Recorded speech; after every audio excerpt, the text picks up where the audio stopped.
We would like to have a short delay and see if we can get a quorum here.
Call to order, please.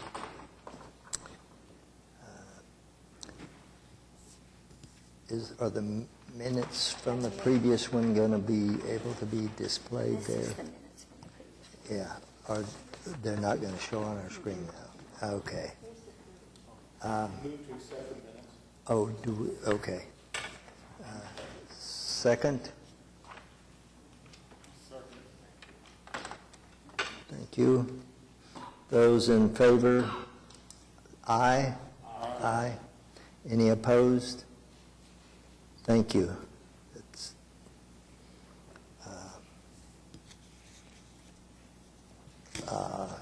We're ready to go. Good afternoon, Mr. Chairman and committee members. Debbie Miller with Public Works Department. We'll start with our items for consideration. Item 3A is a recommendation to allocate $1.7 million in funds from the 2007 bond for streets unlisted for an interlocal agreement between the city of Yukon, and ODOT. ODOT is improving State Highway 4, which is also Piedmont Road. The city portion is from Wilshire up to Northwest Expressway, or State Highway 3. According to the agreement, the city is required to purchase all right-of-way and pay 20% of utility relocations, and that is what this money would be used for. It would be about 1.5 for the right-of-way, 1.5 million, and then about 150,000 for the utility relocations. The schedule for this project, ODOT's looking at doing utility relocations in 2020 with construction to follow in 2022, and their estimated construction cost is $11 million. I'd be happy to answer any questions.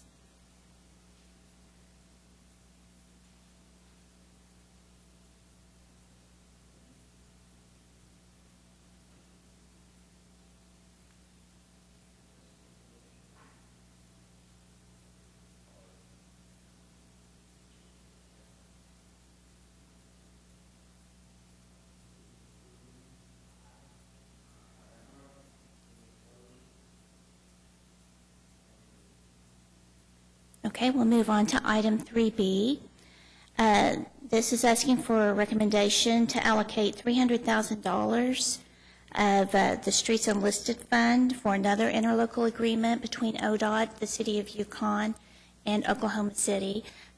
Yukon has been working with ODOT to get a on and off ramp at Frisco Road at I-40. The south portion of that interchange is located in Oklahoma City, and we would be required to purchase the right-of-way for those improvements, and that is estimated at $300,000.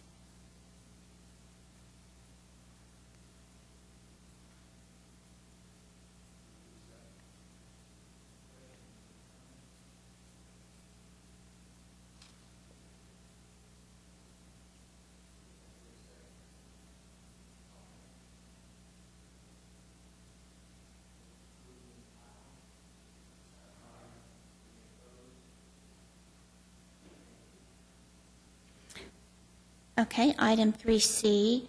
ODOT has a rail safety project program where they go in and they upgrade dangerous intersections at rail crossings. They have identified 12 different locations within the city of Oklahoma City. Typically, the city will pay 10% of the overall cost for the signal upgrades. Out of the 12 projects that they've identified, they range from $6,000 to $54,000, and the total amount that we would need is $310,000. I do have a question. What sort of improvements?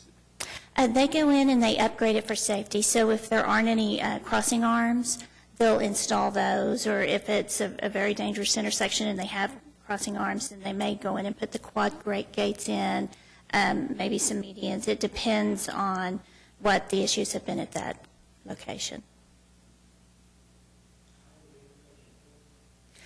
They were prioritized by ODOT, and it's due to the safety issues and accidents that have happened at those locations and the traffic that's increased.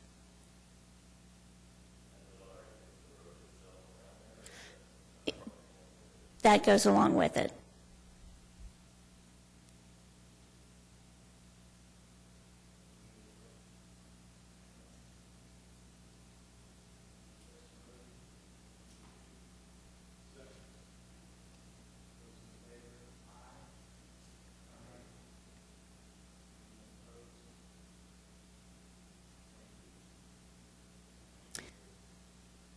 Okay, we'll move to item 3D, and item D and E are both requested. We've identified some interest monies that are available from the Unlisted Streets Fund. During some of our projects, our residential resurfacing projects, due to limited budgets, we had to omit some of the streets in those neighborhoods, and we'd like to go back and use these monies to do that so that we can complete the resurfacing in the neighborhoods. The first one is Camelot, and we have identified $1 million additional needs for the streets in that neighborhood, and we could go in and finish the resurfacing and the concrete panel replacements for that neighborhood. The second one is Eagle Lake Estates. That project has been completed, but we need about $500,000 to go back in and complete the streets that were omitted. And then the third location for residential is the area bounded by 44th and 51st from May to I-44. About $200,000 is needed for these streets here, and that's a total of $1.7 million.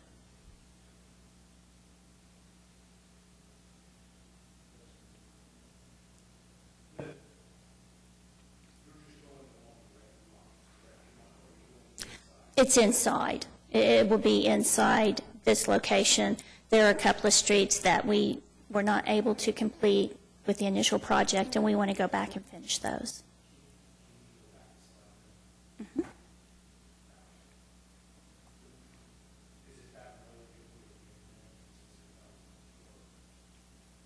Well, it's the neighborhood, but that is the location that we need to go back in and complete.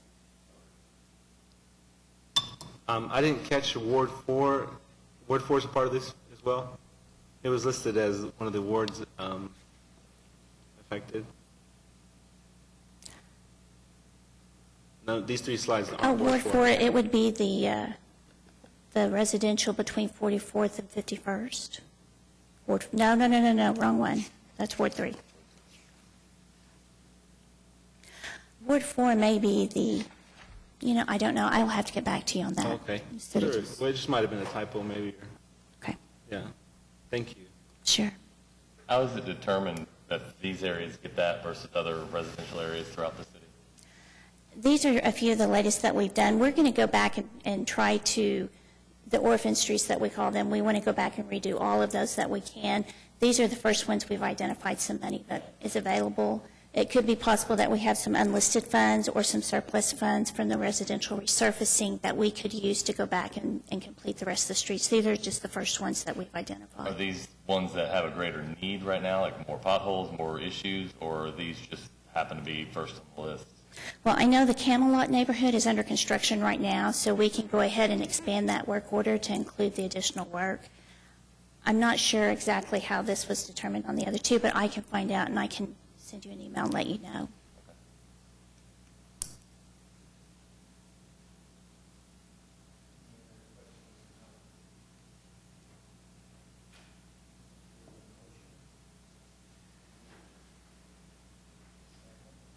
I'll second. Aye.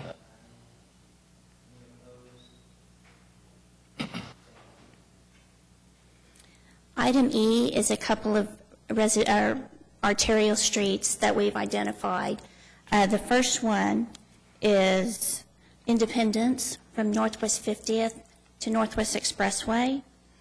And the second is Classen Boulevard from Western to Northwest Expressway. Both of these streets were included in a residential area, but due to the budget, they were omitted. So we'd like to go back because there is a high need here to get these both resurfaced. And at Classen, we'll also be doing some repairs to the approach slabs at the bridge.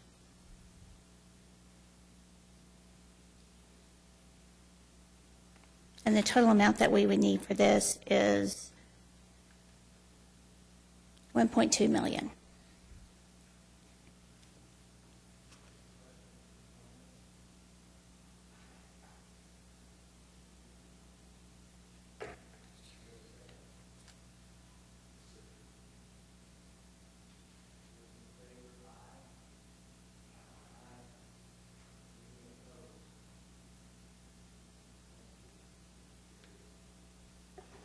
Thank you.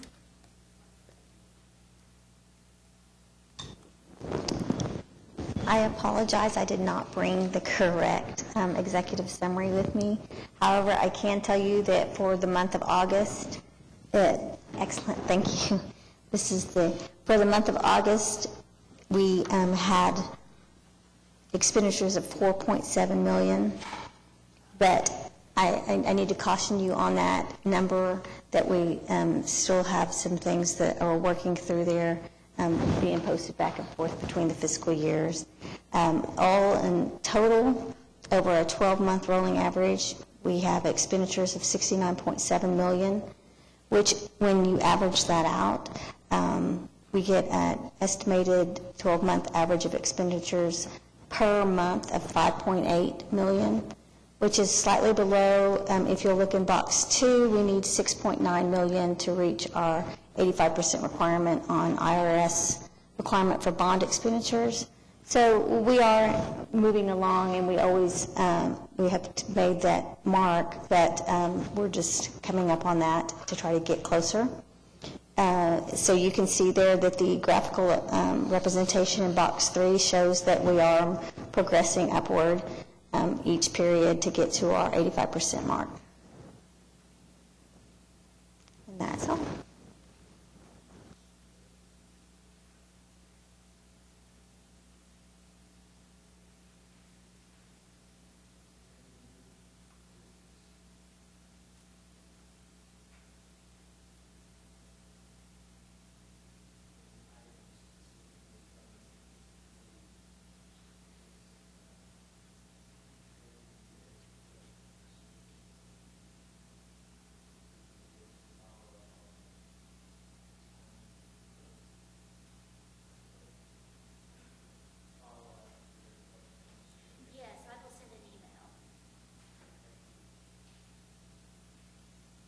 I'll send an email out to everybody so that you'll have those.